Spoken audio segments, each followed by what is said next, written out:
I believe. Okay, well, welcome back to the Be Her Village podcast. I am Kaitlin McGreyes, and I am here today with Marisa Hughes, licensed clinical social worker, maternal mental health specialist, and trauma specialist. She is doing really incredible things in the Florida area with birth trauma and creating birth circles and events, and we're going to talk to her today all about how to prepare ourselves for our birth and how to avoid trauma if possible. Can't wait to talk about that. And certainly how to handle trauma once we experience it and what our next steps can be. Thank you so much for joining me today, Marisa. Thank you. I'm so honored to be here. This is just such a deep passion of mine. And, to me, talking about and normalizing that birth trauma exists is really important, because I think it's one of those things, like we see the picture of the mom and the baby, and it's like, baby and the weight and all of the things. And then we don't know all of the details behind it. And so my vision is to let this be something that brings that behind the scenes forward and makes it more real for everybody. That's really beautiful. And that's actually right where I kind of want to start, because I think as a birth worker and as someone who has given birth 3 times, to me, it's like, yeah, we have to talk about birth trauma, of course. But I think that there's probably people listening to this that are thinking, birth trauma? What are you talking about? It's going to be the best day of my life. Like, I'm so excited to give birth. Why would you talk about trauma? And why is it going to be traumatic? And, and actually feeling like they need to shy away and shut this off. And that sounds like we're inserting negativity into our experience. And so I would love to actually start there. Why are we talking about birth trauma? And why is what's supposed to be the best day of our lives, and is for many people, why are we talking about trauma wrapped up with birth? So before I even start, I think normalizing that it can be the best day of your life and one of the most traumatic days of your life, all in the same thing, like a lot of things we think of can't coexist. Trauma can coexist with, oh my God, you brought your baby into this world. And so, preparation for birth, in my opinion, and I personally, I did hypnobirthing lessons and all of those things when I was preparing for my first birth. And I've had 2 births now. One was a vaginal birth and one was a C-section. And so I've kind of experienced both sides of the coin, if you will. And, the first, I had all these natural goals. And when I was going to birth classes and all of the things that I was witnessing were these beautiful water births and these beautiful things that could be possible. And what happened for me, and why I'm so passionate about sharing this knowledge, is it skewed my perception and expectation to, this has to be the way that this goes for me. And if it doesn't, how, I couldn't even wrap my brain around it not going that way. Mm-hmm. And, when you look at from a maternal mental health perspective and perinatal mood disorder training that I've gotten, they speak about how you're more statistically likely to have trauma post-birth the further away from your expectations that your birth goes. So when we talk about preparing for birth, yes, go to those birth classes. Yes, take hypnobirthing courses if that's where your mind goes or if that's what you want. Embrace the goal, the vision. But, I always suggest, instead of it being a birth plan where it's a plan, it's exactly what's happening, making it more flexible. This is my ideal birth. This is what I would like to happen. But to prepare and prevent birth trauma, we want to manage the expectations that birth is one of the most human, natural things that happens. However, a lot of times our bodies don't always go the way as naturally, if you will, as, we're told in the books and as we're told in the birth classes as they're supposed to go, Sometimes our water doesn't naturally break, and sometimes we need intervention that we don't want. And I'm sure some people listening who are in that real, organic hippie mama phase are oh, I'm already done listening to this. And I get that, because when I was in that phase too, I didn't want to hear that it could go a different way, you know? And so I honor and I respect that what we're talking about can be triggering, especially in prep for birth. But I invite everyone who's listening, if we are triggering a little bit of that, to keep listening and to have an open mind to the idea of you can have your desires, you can have how you hope your birth's gonna go, but managing those expectations and being open to being flexible and willing to say, you know what, like I have to know that birth is also about surrender and letting go and realizing that I can only control what I can control, and then the rest is up to the universe or however you choose to embrace letting go of control. Because, you know, that's the entry into parenting, right? Like we think we have control, but it's really about like we do what we can and we get educated on what we can, but you know, we take charge where we can. But it's also about surrender. You know, we want our kids to be this certain way, and then they come out and they're their own person, and we have to accept that and surrender. So birth to me is one of the first spaces where women learn to surrender. And the work that I do in birth preparation with people is all about managing those expectations. You can have those hopes, but the further from those expectations your birth goes, if you have very rigid expectations, the more likely it is to be experienced as traumatic in your brain. And so we want to prevent that by talking about the ways it could go, you know, and of course we hope that it's blissful and, you know, orgasmic and all those amazing things that people talk about. But when it doesn't go that way, we also want to normalize that, because I remember in my experience, like I watched all the natural birthing things, and I felt so much shame. Like I didn't bear through, and, you know, I went and got the epidural and it only worked halfway. So what was the point? You know, like, so it's like if you normalize that things don't always go as you expect, I think it opens space where the trauma doesn't have to be as jarring versus like really, really being rigid and fixed and this is how it's going to go.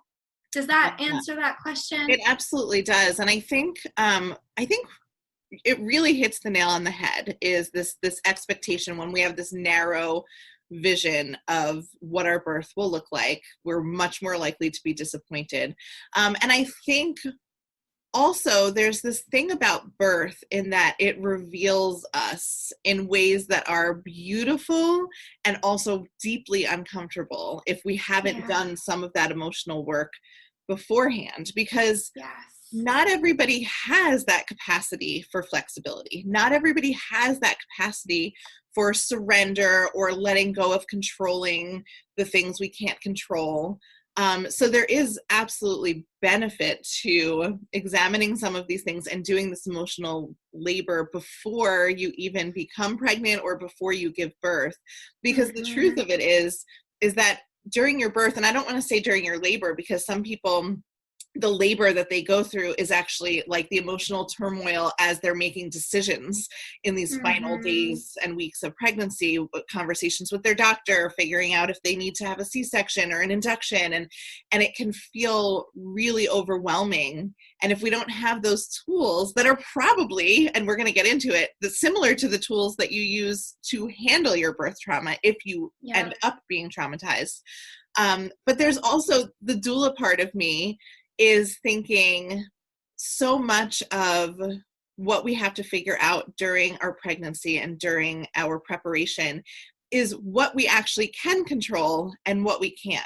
Because you can 100% control many of the things that are surrounding, you know, you can control whether you get exams, you can control where you give birth and who supports you, and you can build your support team to optimize your experience, and you can lessen your likelihood of interventions by choosing midwifery or by choosing a certain hospital with a culture towards, you know, that sort of birth that you're wanting. And it is important, you know, this is how I counsel people. It's important to see what birth you want and what birth your provider is used to supporting, and making sure they're as close as possible. Yes. That being said, there are people who do that work, who hire the midwives, who choose their birth location, who hire a doula, who take the classes, who learn the hypnosis, and then things just go sideways. You either are someone who takes a really long time to labor. That's just some people physiologically, it takes them days,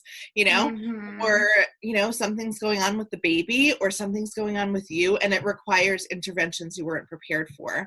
And it's so important to have that idea of like, this can go a different way, and having your idea of your birth maybe not hinge on the medical interventions, but more about how you feel at your birth. That's like one of the things I always like to ask people is, how do you want to feel at your birth? What is, if you have the perfect birth, let's just pretend like all of the restrictions and insurance and what's available, like put that out of your head and like, what will you feel like? What does your birth look like? Who's in the room? How does it feel?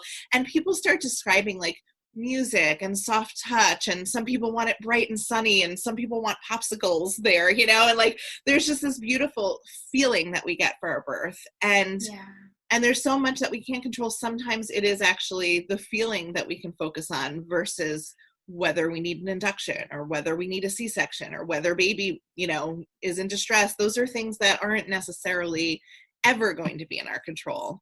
And that just triggered so much to my brain of like, number one, I am that mom who had both of those plans. Like I did the hypnobirthing, had the midwife, had all the things, and then it went sideways both times. Both different ways, like we even planned a gentle C-section because he was breech, my second one. And like literally we had the drape down and then he was born not breathing and they pulled the drape up and the whole gentle C-section didn't even happen. And, so it's like you can plan, but that's if everything's okay with the baby. That's if everything's okay with you. And with my first, I wound up with horrible infections following and 14 weeks of healing and things that you can't plan for. And so I speak to this point of not to scare anyone but to normalize it. And the other piece of the puzzle is if you have a history of sexual trauma, going into birth without having worked on that, it's like you're wide open, you're vulnerable, physically wide open, emotionally open, raw to the core. And so healing sexual trauma, any trauma, of course, but I think sexual is very, very triggered in intervention, medical, people touching you, people coming in and out, all of those things. And so that's a really important layer as well as COVID right now, and how that's limiting this vision that you have of like, your mom in the room and your sister in the room and all the loved ones, and then it's really only your partner, and maybe it's not your partner because you have kids and they can't even be there, and so I think it's also managing the life that we're in right now in this COVID mentality and history of trauma and all of those pieces that also impact even before birth comes, what comes up and what you're dealing with, and mindset prep around all of those things, I think can lead to helping prevent birth trauma. Even though that might mean grieving that all the people you wanted in the room couldn't be. And then for introverts like me, like with my first, I was like, I don't want anyone in the room but my husband. Like it would have been a great out to be like, no one's allowed. And it's not me telling you, like I had to be like, I'm sorry, I don't want anyone here, So for some people, this is giving them an out. And for others, it's a major grief, And so I think speaking of, COVID and what that trauma is bringing, as well as any history of sexual trauma, being able to process, explore the feelings around that, grieve, and, have support around that leading up to birth can really help manage those expectations and minimize or decrease the birth trauma potential that's Absolutely. There. And I love that point. And I have to say, I did not realize how much sexual assault trauma there is until I started doula work. And it's deeply disturbing to me how many women are walking around with a history of sexual assault, which I think has come to light certainly with the Me Too movement and other, things in the past few years. I watch movies from like 15 years ago and it's like, oh, wow, that wouldn't even remotely fly now. So I think we've made a shift, but it's really awful to watch women navigate their births with that history, especially the unhealed wounds, the ones that haven't even actually verbalized or told us anyone about what has happened to them, to watch them navigate. I also want to speak to the fact that as we're talking about this is not like, it's not just for people who are planning natural epidural-free births. You can have trauma and have to address it in order to have a super empowered healing birth. And that sometimes looks like planning a C-section at 37 weeks. That sometimes looks like, telling your doctor exactly what you need and want, which might not have anything to do with a vaginal birth, which is okay. And this is certainly not, I know that the two of us, and I just want to make it very clear for anyone listening, that this is not about how to have a natural birth with trauma. Or without trauma, sorry. Nobody's wanting a traumatic birth is probably a safe statement. But there are many, many ways to give birth with power and with healing and with say and agency in your birth. And sometimes it certainly looks like opting for an induction or opting for a cesarean, or kind of getting that control back in whatever form that we have it. And can I speak to that as well? Because I think there's this like movement towards natural birth where it creates a lot of shame around, well, what if I plan on going in with a C-section, or I plan on going in with an induction, or I plan on going in and getting the epidural immediately. Like, there's no shame in that. And I think, unfortunately, sometimes in society, like, there's so much judgment in all of mom life, unfortunately, and in the birth world, where, if we start to break those stigmas and the shame, and it's more about like empowering you to make the choice that feels right for you without shame, like, I know when I was really, like, my second was breech, and people were pushing me to think about aversion, and I was like, you know what, like, no, like, I'm embracing that I'm gonna have a C-section, and if he's still breech on the day that I go into labor, or the day that we had a planned C-section, and then of course my water broke the 2 days before, so he made his own decision on his birthday, but he was breech and we were having a C-section, and there was like working through that shame of, I'm planning a C-section, or I'm planning an induction, or I want that epidural. And so I think it's important to also speak to that, of like breaking that shame around it and being empowered to say, like, this is the kind of birth that I want, and I'm comfortable with that, and that's okay. And then being flexible, of course, as well, even with that, so it's both sides of it. But I agree with you completely. Like, this is not a natural birth conversation. This is a birth conversation, and there's no right or wrong way to plan your birth. And, I'm the first to always say it's meeting my clients where they are. So whatever it feels right for them, that is what we support them in getting and working towards. And then being flexible where they can, controlling what they can, releasing the rest is all about where you find your power and where you find your like mindset shift, so that you can go into this as flexible and mentally ready as possible. Yeah, I love that.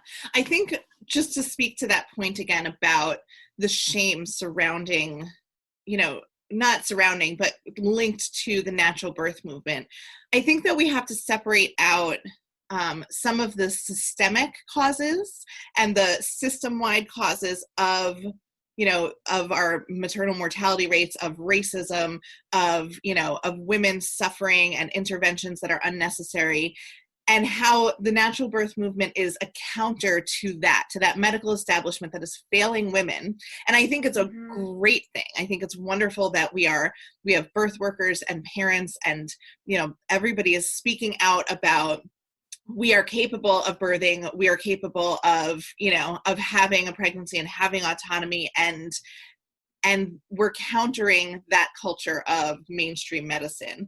However, then we have to sort of switch our lens to the individual. And I think there is balance in, we can speak out against what the medical establishment is doing and how they're failing women systemically, and also say to individual birthing people, hey, however you want to do this is completely fine, because it's your body, your birth, your baby, your choice. And it's, and I think those two things can exist at the same time. But I also think it's important to always be pointing that out for the individual, that while we're speaking out against these larger issues, that it's always in support of everyone having their own choice. So that's a really beautiful And balance. that whole piece of like our bodies are capable, like I remember feeling like my body failed me, or I failed because I couldn't endure the pain. And like, so I think there's like, it's all about taking everything, taking what you need and leaving the rest, and not going to the extreme on either end of the spectrum, because then it leads you to feeling like you failed, you know, like, oh, I gave in and got the epidural when I didn't want to, or, you know, and I think that feeling of I failed, or my body failed, or the medical system failed me, those are all things that lead to birth trauma. And so if you're listening to this and you've already had a birth also, you know, we might also be speaking to a lot of people who are on their second pregnancies or their third pregnancies or multiple, you know, and so looking at understanding like examples of birth trauma as well, of like, you know, feeling like the medical system failed you, feeling like your body failed you, feeling like you failed or you caved or you didn't do what you committed to, you know, all of that is valid and what leads to birth trauma, or is an example of birth trauma. And the biggest piece of it is if your birth didn't go as you expected. So no matter what it is, you know, and then of course we think of birth trauma, this is what most people will think of, is like if you or your baby faced health scares or you had medical complications, that of course is birth trauma for sure. But I wanted to add that it's not just that. It's also like how you mentally and emotionally perceive your birth, how far from expectation your birth goes. That also creates birth trauma. So yes, it's super valid and it is very traumatic if you have health scares or if your baby has health scares or complications. All of that is definitely trauma. But birth not going as you planned is equally as traumatic. So I love that. And I'd love to just switch gears a little bit to speak about how people can, or how people experience trauma and how we can identify it. Because I'll just share my own story. I'm happy to be vulnerable Please. About that. I remember, it makes me laugh now, but it's not really funny. I remember going through my first birth, which I now label as traumatic. I feel safe labeling it as traumatic. And I always say to people, it's not because anything unusual happened. It was just like standard American care. It was fairly traumatizing to me in my emotional state at that point. But I remember at different points as my birth was just veering so far away from what I had envisioned for myself, I remember saying out loud to my mother, like, this is not traumatic. I am not traumatized. This is not traumatic. It was almost like myself just trying to convince my own mind that this was not a traumatic experience. But like hilariously, if it wasn't traumatic, I wouldn't have to say that. I don't say that just walking down the street. Like it clearly was, but like my hoping was to just like, if this is you were in survival mode, and I get that. Absolutely, yes. Yeah. So I wonder, I mean, this is, I think, probably something we could speak about in the larger sense of postpartum mood disorders and experiences in the postpartum time, but specific to trauma, I think that I have a vision of it being, you know, somebody like just crying all the time and feeling, you know, trauma sounds like a crushed leg or, you know, like something just very, very, very bad. And I think I would love to hear from you, since you're the expert. What does it look like? How do we know if we've been traumatized, or that we have maybe signs of it, or that this is even something we should explore healing for ourselves? Because like you said, survival mode, for me, survival mode looks like just shut down and keep going. You know, like we can't even look at what happened. And it was only when I actually got to a better place emotionally, mentally, physically in my life that I was able to look back and go, oh, that was bad. You know, it was almost after my VBAC where I had a positive birth experience that I could finally look back and go, ooh, that was actually way worse than I thought it was, because now I know what it can be. So for people who are sitting here, maybe holding their babies or listening to this and like, you know, maybe some things are resonating, how do we identify trauma in ourselves? So I'm glad that you even pointed out how you were even minimizing your own experience as it was occurring, because that is number one, survival, right? It's a coping it's a defense mechanism, which really is a coping skill of survival, right? So trauma, I just need to add here, because my gut's just pulling me and I just always just go where my gut goes, is like, fight, flight, or freeze. So everyone talks about fight or flight. Everyone hears about fight or flight. Most people don't talk about freeze. And freeze is one of the most common responses to trauma. And so like, if in the moment you found yourself just saying yes to all the interventions that you really didn't want and not advocating for yourself, that actually could represent that you were in freeze mode and in trauma mode as well. And our bodies and our minds, they go somewhere else in birth and in labor, especially in the end and transition and in all those phases of labor where it's like, you just turn into this like kind of, I don't know, it's like you're like in your body but you're not kind of thing. And that is how our bodies and our minds survive difficult things. And so, if you're listening to this and you're thinking like, I wonder if my birth was traumatic, examples or ways to kind of know or identify if your birth was traumatic for you. And everybody's different. So one person may experience the same thing as traumatic that the other person doesn't. And so it's really important to know that it's what's coming up for you. And that's how you determine if it was traumatic for you. So someone could have had the same birth complications with their child that I had, and it was like, okay, but my baby was okay, so I'm okay. And then for me, it was horrifically traumatic, and so everybody's trauma is valid, and it's not about comparing. So I'm going to start with that, because I think that is just like a key thing to say here is like, whatever your emotions are stirred, then it's valid for you, even if for someone else it's different. And so, I find a lot of times you can kind of see some signs where you're talking about your birth and then you kind of feel like no one's relating, or your friends don't get it, or they do get it but they don't know what to say to support you, or you feel like you're anxious, sad, angry, feeling guilty, feeling shame, anything emotionally like that that's coming up when you think about your birth. And especially if you find yourself avoiding thinking about your birth altogether. And of course, in the beginning, you've got a lot going on. You're taking care of a newborn, you're figuring out feeding, you're figuring out all the pressures of, talk about social society pressure of feeding and all of that side of it. So like, it might take a little bit to get out of the new baby blur before you even think about these things, or not. For some, it's right away and they're like, oh my God, that was the most traumatic thing I've ever been through.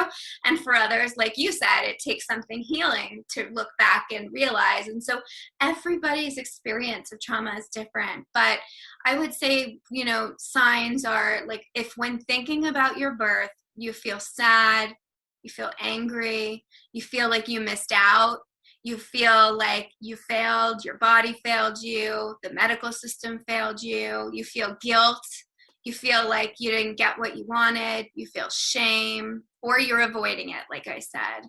Other really important things are, if you feel terrified to go through birth again, even if you really want another baby and want to keep growing your family.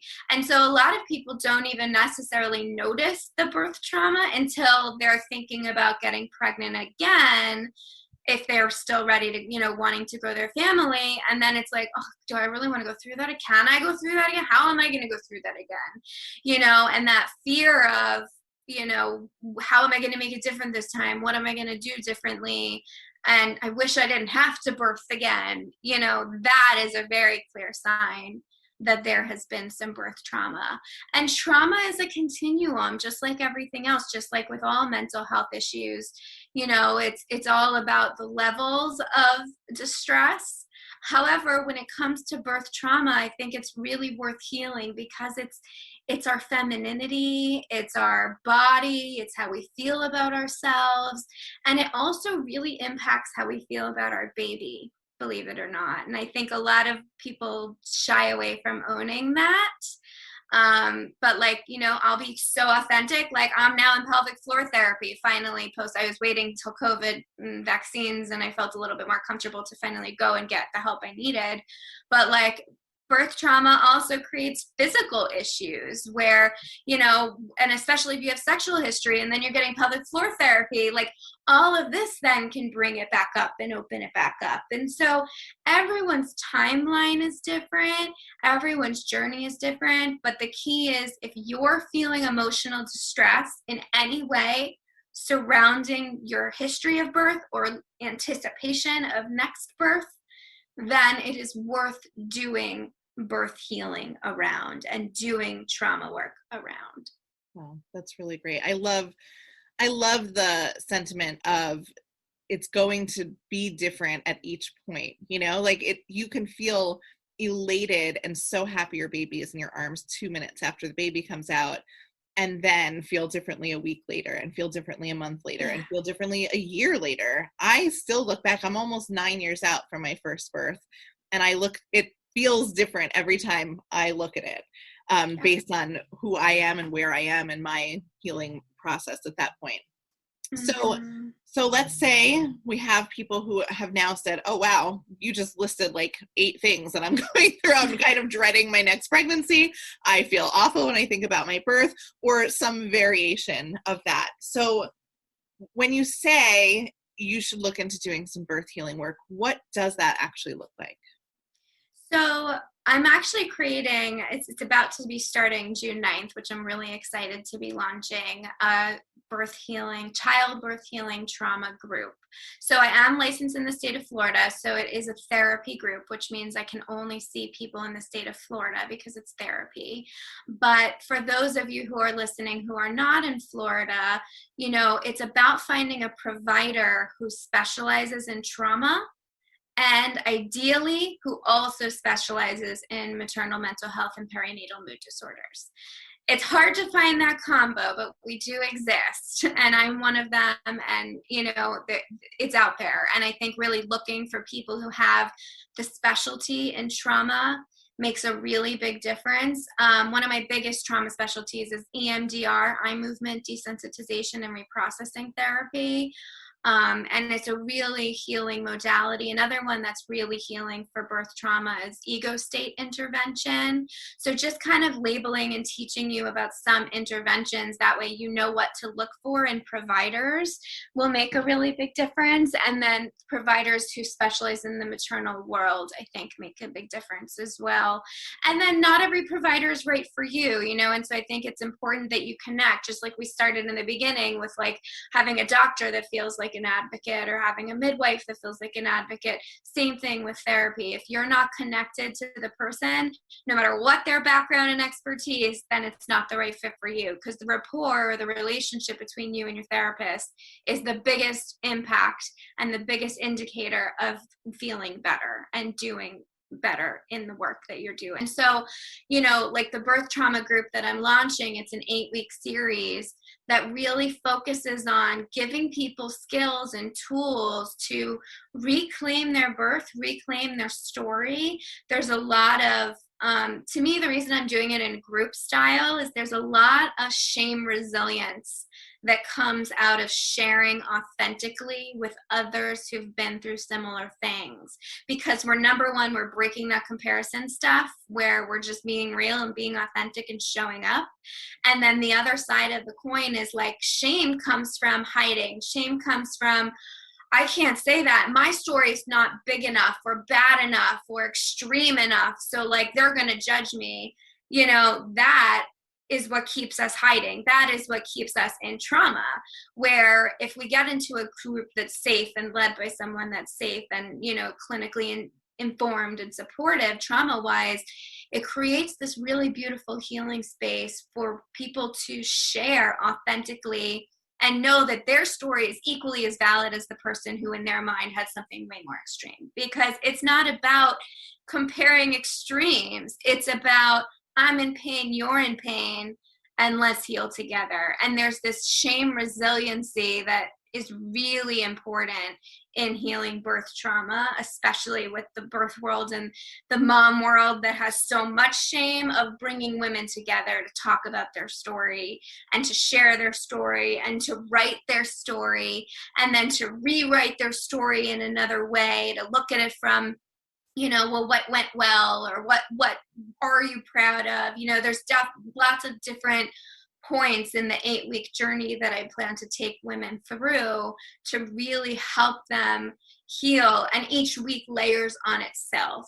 But it starts with coping skills. And so everyone listening, I'm going to just kind of teach a few coping skills, because I think that's important whether you can find providers or not.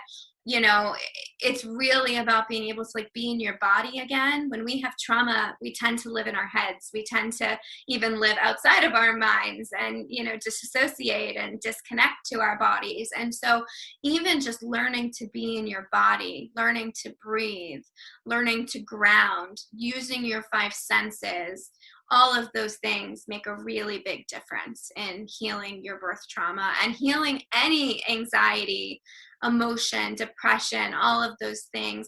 And there are times where medication is beneficial, and that's something to talk about as well. And there's no shame in that either. It's all about doing what's best for you and for your family, and everybody's need is unique. And so, I think really being willing to talk about it is the first step with a safe shame resilience style person, because if you share it with the wrong person and then they create that shame around it, which is probably what a lot of people have, unfortunately, it's perpetuating the cycle. And so instead, it's about finding people who are safe to share it with, who are going to not judge and accept you as you are, and then learning to accept yourself as you are, learning to forgive what happened, learning to forgive your birth story. One of the most healing things that I did for myself, and what I'm including in my group, is having the option to explore talking to the people that were your providers about what happened. And sometimes it's possible and sometimes it's not. It depends if they're going to be a shame resilience type provider or not. But I know for me, when I shared with my midwife that the whole pulling the drape down ready for birth and then pulling the drape right up when he wasn't breathing was extremely traumatic for me. And being able to say that to her was so healing. And I didn't even need her to respond. I didn't even care how she took it.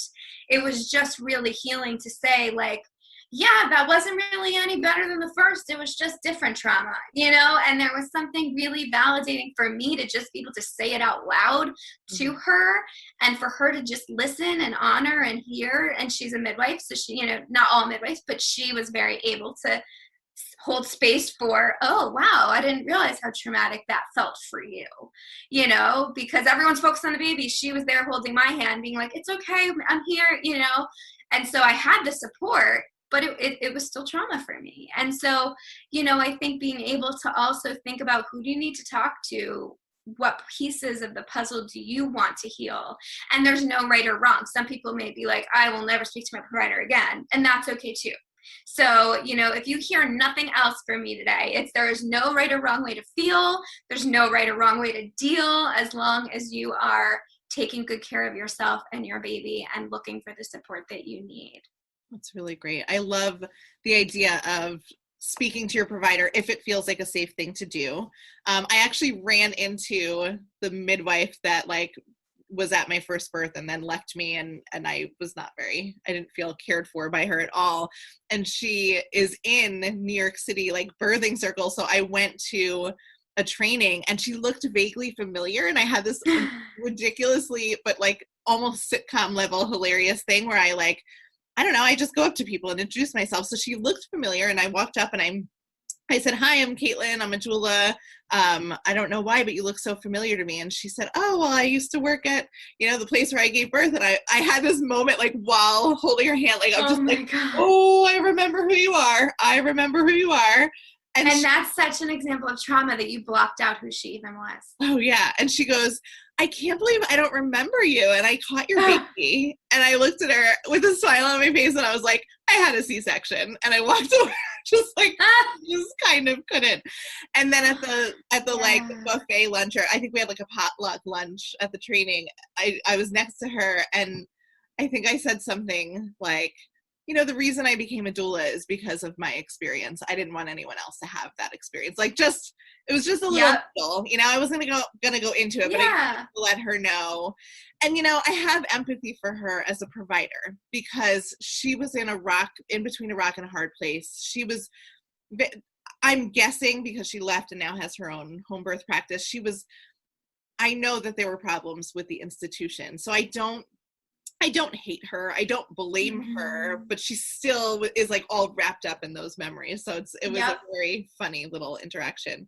And I recently wrote my birth stories for orgasmicbirth.com. They share birth stories. And so I wrote it out, and it was such a cathartic experience. It was really hard though. I was shocked at how hard it was to go back and revisit that, and to recognize how much trauma still existed in me, even though I've been doing this for 8 years. I've been doing this work, and there was still so much inside of me, but it felt so good to get it out.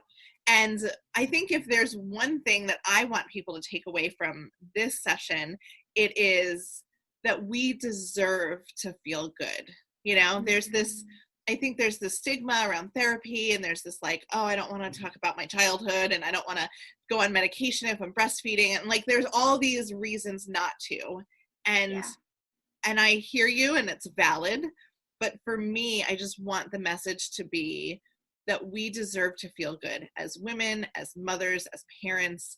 We deserve to feel good. And if that's not convincing enough, your baby deserves a mother that feels good and is healed and is able to attend to their needs and have this positive place to start parenthood from. So I'm so glad that you said that, because like my umbrella is the full continuum of motherhood, and the goal of everything I do is intergenerational healing. And so if we're not healing ourselves as mothers, we're not our best selves for our kids, but we're also modeling for them that we don't believe we're worthy of the healing. And then what is that teaching our children? And that's not to make you feel bad. It's to invite you to say, I matter. It's to invite you to say, it's okay to take care of me. It's okay to take the time and the financial investment and the emotional work and all that comes with it to make yourself a priority, because that is making your kids a priority. When we feel healed and whole, we can then parent from that healed and whole perspective. And so that is why healing your birth trauma is such an important piece of this puzzle, because even subconsciously, it impacts how we feel about our relationship with our children. It impacts how we feel about our sexuality with our partner. It impacts how we feel about ourselves. And so when we really take the time to say, you know what, I'm worth it, and I'm going to do the work to heal. And the biggest piece of this is that healing is possible. Like it's not something that you'll never get better from. There's always going to be little nuggets or little moments or little things that can still trigger. That's natural and human, because we have human experiences and things trigger us. But building that resiliency so that it's not throwing us off entirely is really, really valuable, both, for yourself and for your children and your family. It's so beautiful. Thank you so much for having this conversation with me today. And thank you for all of the work that you're doing in this area. It is so necessary and needed.